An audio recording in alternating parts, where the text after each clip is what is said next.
and a warm welcome to Federal Special Program Capital Beat. Right now, I am in the Assembly constituency of Ramanagara, which is about 75 kilometers from Bangalore. This assembly seat, or rather this area, is a JDS bastion which has been held fort by the Gowda family. In 2018, Nikhil Kumaraswamy, that is HD Kumaraswamy's wife, was the MLA here. She's vacated the seat for her son, Nikhil Kumaraswamy, who's contesting this time. Nikhil Kumaraswamy is there with us. He's just on the campaign trail. Thank you so much for joining the Federal, Nikhil. Thank you so much. My first question to you is that were you ready for a contest for an assembly constituency? Because in 2019, you also fought a Lok Sabha election, which you lost. So were you ready, or was this election really imposed on you? Well, this was a call taken from my karyakartas and the leaders locally. So it was more of their opinion. So ultimately, party gave me a voice.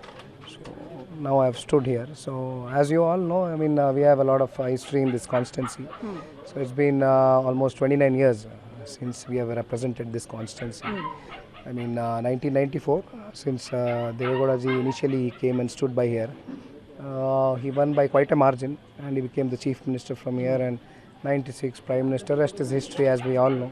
And 2004 is when my dad entered, and it's been quite a long journey. It's more than politics, it's more of a relationship here in Ramanagara for us. So many people say that this is a safe seat for you because it's almost like a family bastion. So are you not afraid, because this time you have a Congress contestant, you have a BJP contestant, and they are trying to make inroads into this belt? Well, out of 224 constituencies, I mean, even for bigger leaders, there's no such constituencies called as safe. There's nothing called as safe in politics. You know how. But they do say that this is a safe seat for you. No, I mean, I don't want to define it like that. But definitely, I mean, we have done quite a lot of work. My father has made Ramanagara as a district, and Arovali recently as Taluk Kendra. So, I mean, we have done quite a bit of work, developmental works, which people will or should recognize me. And I have a lot of plans to develop Ramanagara in a bigger way, especially when it comes to youth and employment and everything. So I hope they give a chance to the youth. Your mother won the seat with a record margin last time. So what is the kind of margin you are looking at? Are you hopeful that you would surpass that victory margin which your mother got? See, that all depends on the voters, right? So it's not there in our hand. So ultimately, whatever we do it honestly. I honestly work. So ultimately, it depends on voters.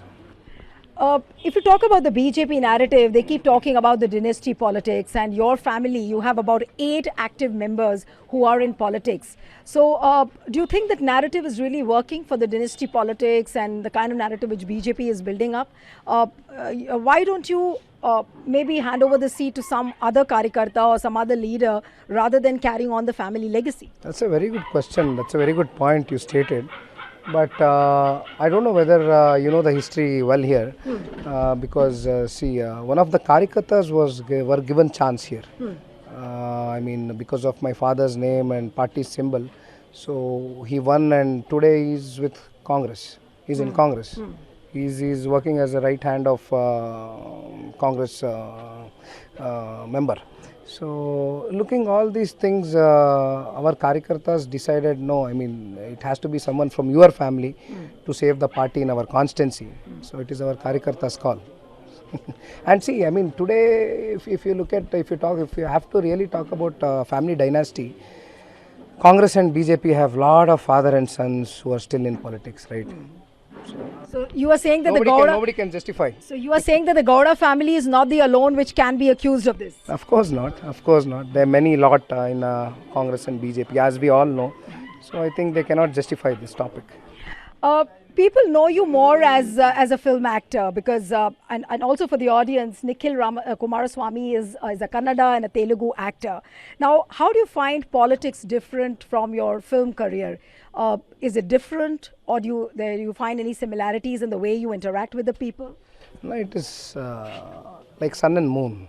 Okay. I mean, for a movie star, you don't have to meet people personally.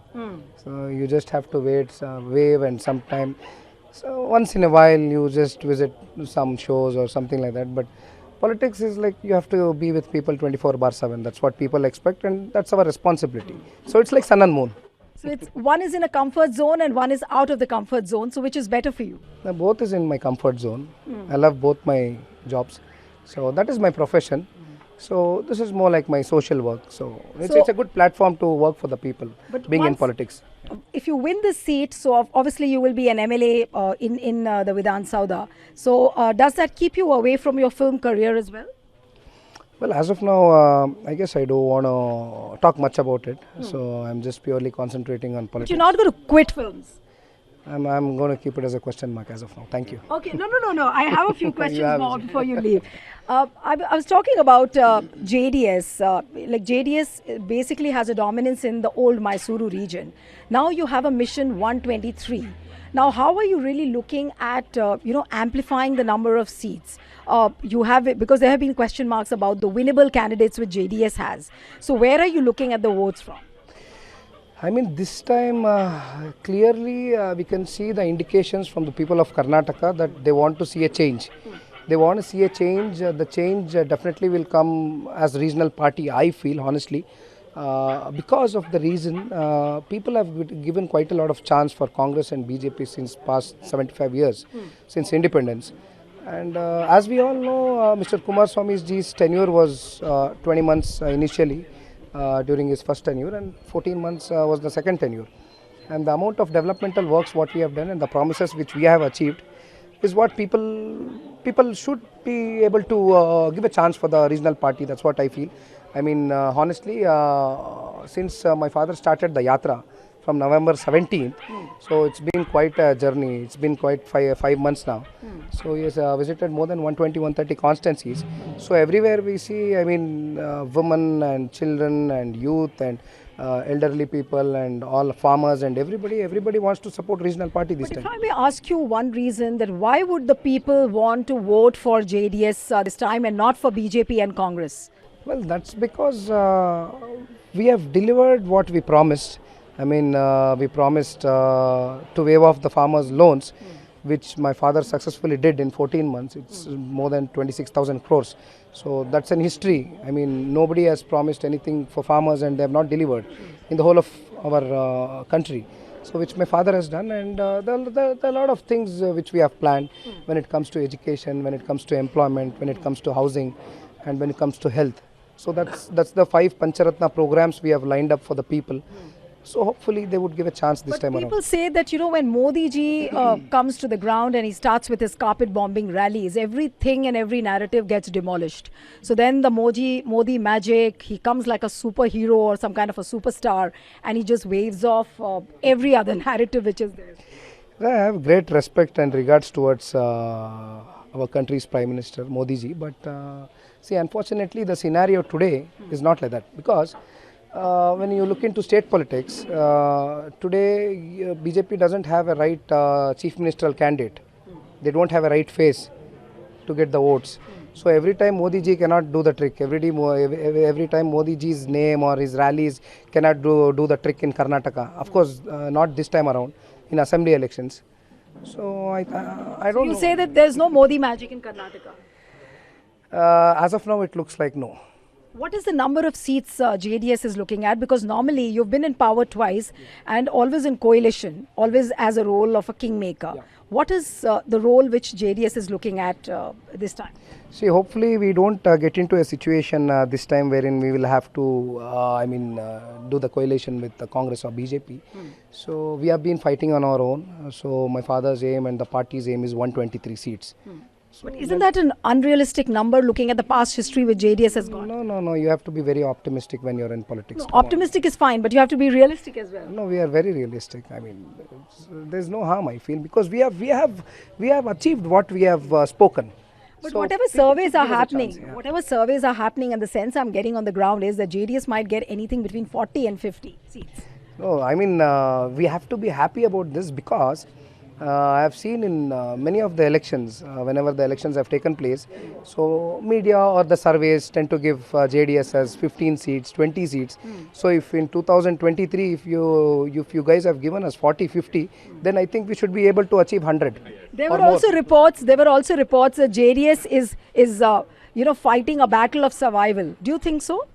Survival for what? A battle for survival. People had written off JDS that it cannot rise, it cannot do wonders. So people had almost written the political obituary of JDS. JDS is a party where we have fought for issues, especially Mr. Gowda ji is a fighter. Kumaraswamy ji is a fighter. Our Karyakartas, we are fighters. So we will not give it up. This party will survive for a long, long time. And this Karnataka people will definitely bless us. And what is the kind of role you see for yourself now? Well, I'm the youth president for the party and I have done quite some work for the party. But as we all know, contesting for the first time in assembly and kind of my party workers and the leaders want me locally to be more present than absent. So I'm here, I'm doing my bit. I've done my bit for the party. I'm doing my bit for the constituency now. You also contested for 2019 Lok Sabha elections. So do you think that this election is a cakewalk for you? No, initially I stated for no leader in politics is a cakewalk. I mean, if you take back Given the fact that this is your family bastion. It is, but you know how politics is. Now there are things where BJP and Congress have aligned in this election. So you do worry the entry of BJP and Congress? No, it's not the worry, but I mean recently, today if you can see, there are many people who have quit BJP and entered Janata Dala. I heard about it. It's about 100 or 200 people. So tomorrow, day after, and the other day after is going to be more and more. So this is going to be more and more numbers now. The only due reason is because many of the BJP people locally who have supported the party, who have struggled for the party, are pretty much upset that they have not taken into consideration when it comes to giving the seat for the BJP candidate. And yesterday, when I quite often every day visit villages. So when I was touring, one of the print media, one of the press people, just showed me a statement wherein the Congress Abhyarthi, the guy who is stood for elections, he has openly stated in the village that it has been quite a long time since you guys have not voted us. I know it's going to be the same, so it is still okay that if you don't vote me, so if you can vote BJP, that would be great. Oh, so you mean to say that the Congress is asking votes for BJP here? Of course, very openly. That tells a tall story. Wish you all the best. Thank you so much, Nikhil. Thank you so much. Thank you. So one appeal to the viewers who are watching this interview, send us your feedback, subscribe to our channel and stay tuned to The Federal with camera person Naresh. This is Neelu Vyas signing off from Ramanagara.